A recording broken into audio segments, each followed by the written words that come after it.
বিদ্যালয়ের পুকুরে মাছ চুরি করতে গিয়ে ছাত্রদলের 7 জন গ্রেপ্তার। নাটোরের বড়াইগ্রামে পার্কল উচ্চ বিদ্যালয়ের পুকুরে মাছ চুরি করতে গিয়ে উপজেলা ছাত্রদলের 7 নেতাকর্মী গ্রেপ্তার হয়েছেন।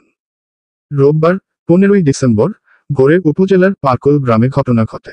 এ সময় মাছ ধরার জাল, একটি ব্যাটারি চালিত অটোভ্যান জব্দ করেছে পুলিশ।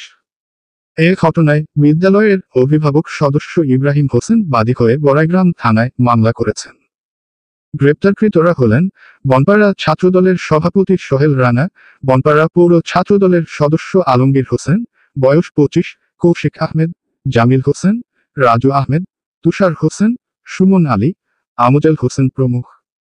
ইব্রাহিম হোসেন বলেন, পার্কল উচ্চ বিদ্যালয়ের খেলার মাঠ সংলগ্ন নিজস্ব 50 শতকের একটি পুকুর আছে, যেখানে বর্তমানে প্রায় 5 লাখ টাকার মাছ আছে। এই মাছ চুরি পরিকল্পনা করেন পার্কল গ্রামের মোশরমে উদ্দিল, ইসলাম আলী, আনোয়ার হোসেন সহ কয়েকজন। তারই সূত্র ধরে রোববার ভোররাতে মাছ পরিবহনের ট্রাক, ভ্যান, জাল নিয়ে 10 থেকে 12 জন পুকুরে মাছ ধরতে যায়।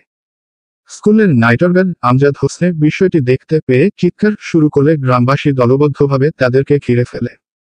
এ সময় জাল, মাছ, ভ্যান ফেলে অধিকাংশরা পালিয়ে গেলেও 7 জনকে ধরে ফেলে স্থানীয়রা। পরে তাদেরকে পুলিশের সোপর্দ করা হয়। বিষয়টি নিশ্চিত করে অতিরিক্ত পুলিশ সুপার মাহমুদা শারমিন নেলি বলেন, লিখিত অভিযোগের ভিত্তিতে থানায় মামলা নেওয়া হয়। ঘটনায় জড়িত গ্রেপ্তারকৃতদের রোববার দুপুরে আদালতে প্রেরণ করা হয়েছে। তদন্ত করে ঘটনায় জড়িত অন্যদেরও গ্রেপ্তার করা হবে বলে জানান পুলিশ কর্মকর্তা।